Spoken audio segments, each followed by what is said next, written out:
Hello and welcome to Gardening in 58 North. So in this video I'd like to introduce you to my new grow box here. I've been very fortunate that somebody's actually gifted me this. It's actually quite a nice high-tech grow box, a lot more high-tech anyway than my homemade one that I've made out of wood in the past. It's also a lot higher powered and it comes with a hydroponic kit as well. So it's got a lot of nice features. It is very high cost when it comes to running it, and I'll go through the reasons for that, but it's a much more powerful light in here and the plants grow a lot better than they do in my wooden one with LED lights. So the box itself is a nice construction. It's designed to keep the light completely trapped inside, which helps with the efficiency slightly as you're not losing any of that light energy. But also it's nice because the light is incredibly bright. I will show you at the end what the light looks like, but at the moment I've got everything turned off. The reason being with the fans and the light and the hydroponic system pump, it's quite noisy, and so it won't be that clear on the video of what I'm saying. But it's nice to have it not letting too much light out because it is so intense. It actually seems brighter than daylight at times, so it's too bright to look at, and the light's not a very nice colour. It's a kind of a orangey yellow colour because it's a high pressure sodium light. So as I say, the cabinet itself quite nice. It's got a small amount of insulation on it due to this corrugated plastic white reflective material here. So the box itself, height wise, when the hydroponic kit is in it, I can't grow very tall plants, so I might try and raise the light a bit more. I can probably take it off these I have in the past just to test it out, and I'll raise the light higher up, that way I can get taller plants in. This is my first hydroponically grown plants I've done for many years, probably 10 years since I've done hydroponics, to be honest. This crop's been really good. They're looking a bit yellow because I need to raise the light again. I had the light at the perfect height, but what's happened is the plants have grown taller, the light's getting closer, and you can see some of the leaves on the top are going this kind of yellow colour. They've basically been burned by the intense light. But you can see the leaves lower down, a really lovely dark green colour, and the ones that are shaded by other leaves as well, a lovely colour of green. This here is a crop of Commersuna plants. Now, Commersuna plants, I've not actually ever heard of them before, but I saw the seed packet in the shop and it looked quite interesting. It's basically a type of Japanese spinach, the same family as cabbage, and that is a brassica. So it has a little bit of that brassica taste.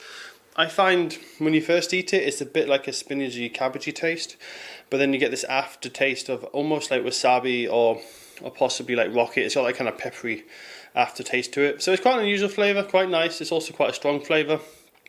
I've just been eating it raw at the moment. I might try using it in cooking as well. But the plants have done really well. I've just been picking the odd leaf here and there. They're growing really well in the hydroponic system. So this hydroponic system is what's known as a nutrient film technique. It's one of those hydroponic systems where it's not super complicated, but it's not super simple, and you kind of get the benefits of both worlds. It's quite a good system to start with because it has a very big reservoir in the bottom, so that means it's quite easy to look after the nutrient levels, and the pH doesn't change too rapidly.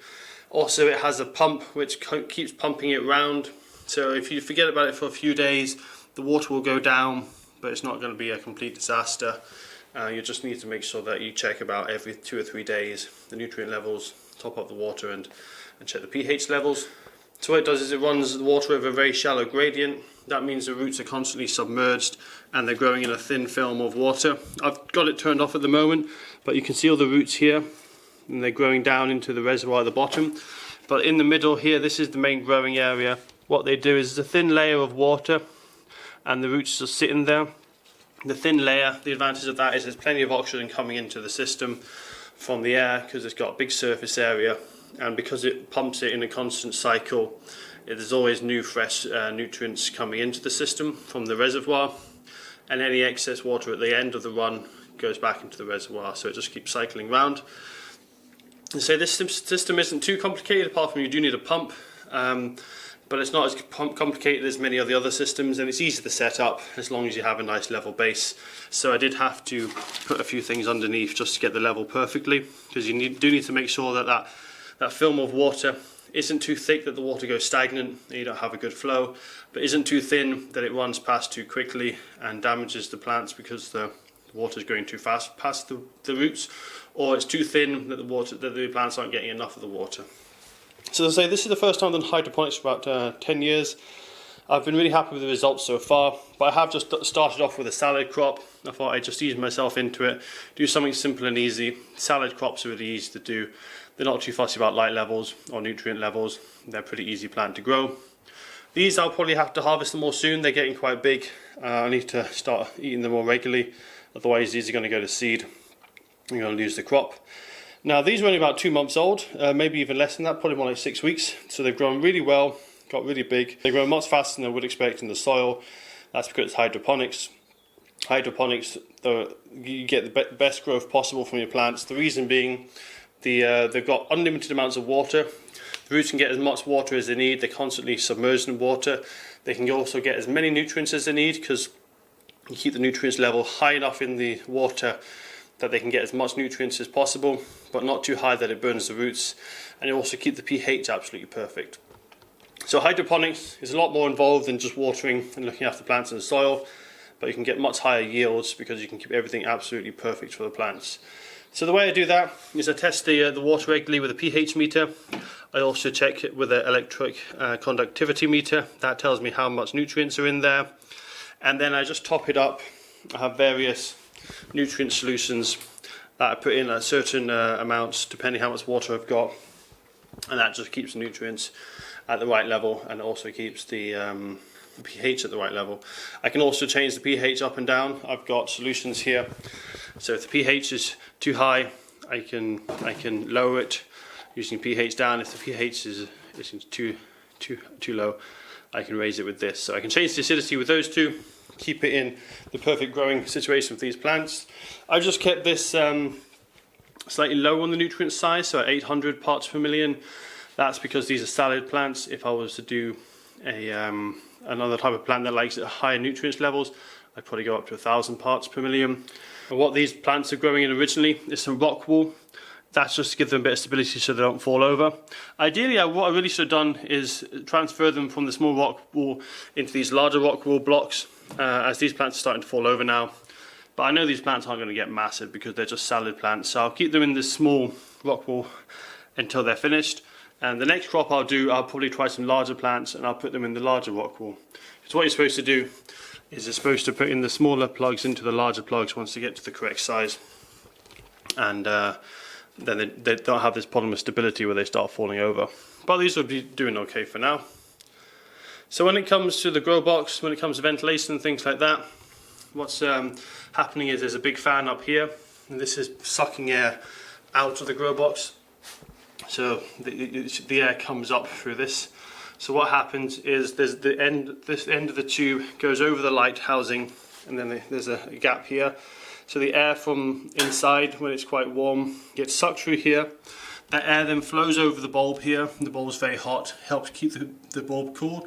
But the main advantage of this system is all the heat, or vast majority of the heat produced by the bulb, is taken out of the housing so it doesn't get too hot inside the grow box. That's a huge advantage when growing things like salad crops that will go to seed if it's too hot. But what I could always do is reduce the flow of the fan if I want it a bit warmer in here for plants that are a bit more tropical.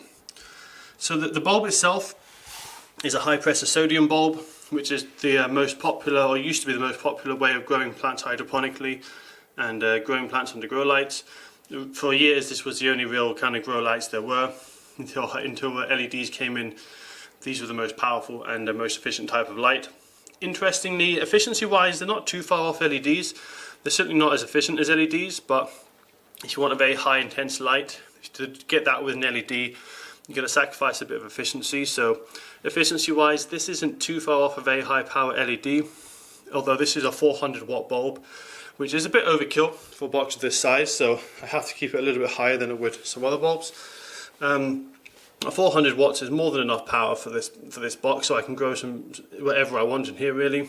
I can't adjust the power with this kind of bulb. It's just on or off, but I can definitely get a lot of growth from this high pressure sodium bulb, and I'll show you this when it's working in a minute and you'll see what kind of light it has, and I'll show you the warm up period as well, how it works. So that's the light bulb anyway, very powerful. 400 watts though, it's a lot of power it uses.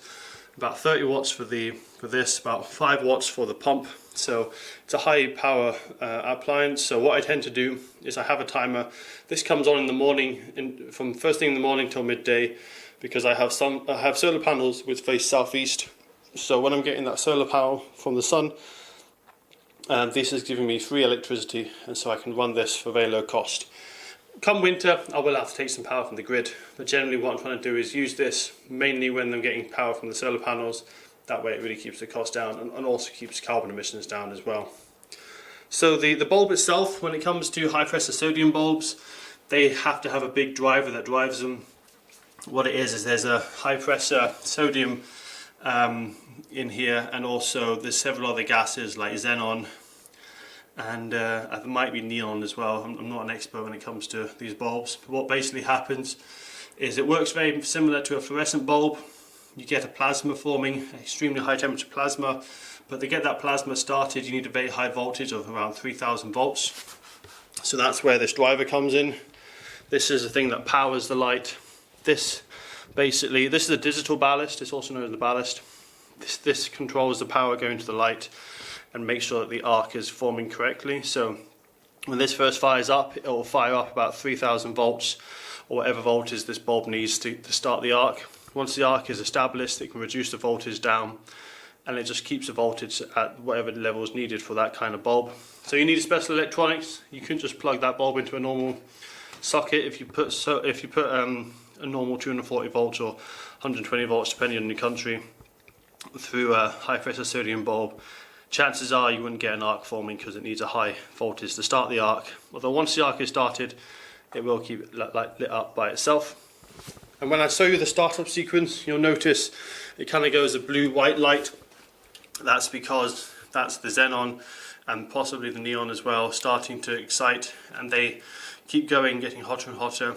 And then when it gets really hot, you'll see the yellow coming in, and that's the sodium starting to react and form an arc as well. So it's very high power, surprisingly high efficiency as well. Of course, nowhere near it's still not as efficient as LED, but it's more efficient than I expected it to be. A lot of the energy does turn into light, but 400 watts is a lot of power. So I think that's about it for this update. I'll be trying a few experiments in here. I won't be using hydroponics all the time, and I might use this hydroponic kit outside of this box for other hydroponics experiments, because I would like to try a few more hydroponic things. And I can always put different grow lights in here as well, but I'll probably keep this one as a high power box. I'll use my wooden grow box for lower power lights and plants that don't need as much energy. So the next crop in here I probably won't do salad. I'll probably put maybe my bamboo plant in, or something else that needs a bit of a boost, something that needs highlight over winter. Or I could even take this light out and put it in my conservatory, because the power from this light is enough to illuminate a much bigger area than this small box. So I won't go too much into the details of all my grow lights and everything. I'm not really a channel that goes into grow lights and hydroponics. There's plenty of other channels which are much more knowledgeable when it comes to grow lights and hydroponics. I know the basics, but I'd like to do a bit of experimenting, show you guys my updates. But as I say, I'm not an expert when it comes to hydroponics. I'm not an expert when it comes to grow lamps, especially as grow lamps change technology all the time. So every year they're changing. Although with the sodium lights, they pretty much stayed pretty constant for the last few years. So I've just turned on the pump now. The pump I actually have going to wait for hours, because if this stops, what happens is the plants don't have the oxygen going into the roots or the water, and the plant roots can die pretty quickly, sometimes within a few minutes, depending on the hydroponic system that you have. Mine's quite sealed, so the reason it's quite sealed is because I don't want light getting in, and because if you get light into the water, you get loads of algae forming, and that will kill off the plant roots, because the algae will poison the roots but also take all the nutrients out of the water. So mine's quite sealed, so it keeps this humidity even if the water stops flowing. So mine doesn't do too bad. It can probably survive half an hour to an hour without any major problems. But depending on the hydroponic system, anything from a few minutes to a day or two, and the plants could die without a pump, unless you have a pumpless system. So I keep my pump on 24 hours, and then there's a timer switch on the lighting and the fan as well for the light. So the fan comes on at the same time that the light starts up. So I'll turn it on now. I'll try and position the camera so you can see it, and I'll do a countdown, and you'll see there's a slight delay until it starts up. The reason for that is the ballast controller for the light has a capacitor in it that it charges. wait till it charges up enough power, because it needs a huge amount of power to start that arc, as I say, about 3000 volts, a huge amount of amperage as well, so it stores that up, and it does that so it doesn't take a huge, there isn't a big spike going from my electric system. So I'll turn it on in 3, 2, 1, that's it on. You can see nothing happens. The fan comes on, but the light does nothing. The light then sparks into life, as you can see there. Starts off more of a white colour, and it will start to go a bit more orange. You can see it flickering as it's trying to get established. So I'll just keep it focused on that now. You can see that yellow light coming in, that's the sodium starting to react. What I'll do now is I'll close this because it will get extremely bright, and it's not great for the eyes to look at it directly because it is so bright. But what I'll do now is I'll come back in a few minutes when this is fully warmed up, and you can see just how bright this actually is. So that's the light bulb now at the full temperature, so it should be at the full light intensity. You can see a little bit coming out there from the edge. What I've done is I've changed the settings on my camera so it won't adjust for light intensity, because it's very hard to get a sense or idea of how bright something is on the camera, because what will normally happen is the camera will just adjust its sensitivity levels to compensate for the brightness of the light. So it's hard to tell if something's very bright or very dark in the camera because it will just adjust. To give you a sense of brightness, today is an overcast day, so it's not super bright, but it's thin cloud, so the cloud is actually quite light. So even though it's overcast, this is pretty bright light we've got at the moment. It's midday. It's the autumn equinox today as well, so light levels aren't too bad at this time of year. So I'll show you how bright this is. As I open it, you should see the reflection on the ground, and when you look inside, it will probably be pretty bright. You might not be able to make out much. But there you can see there just the full intensity of the light. I won't show you directly the actual light bulb because I'm not sure if that will damage the sensor on my camera. Certainly it's very light when you compare it with outside. You can see how as the light comes out, even on a bright day, even though it's cloudy, it does cause quite a shadow and brightness on the actual of the plants as well. So it's very intense light that will let me grow almost anything I want. Even if it needs a high light intensity, I can still grow it in this grow cabinet. So that's all from this update. You'll probably see this grow cabinet on and off throughout different videos. As I say, I'm not really an expert on hydroponics or grow lamps. There's plenty of experts like that on YouTube, so I won't focus too much on that aspect of my plants. But it's just to show you what kind of equipment I have and what I'll be using to try and get some of my plants through the winter season.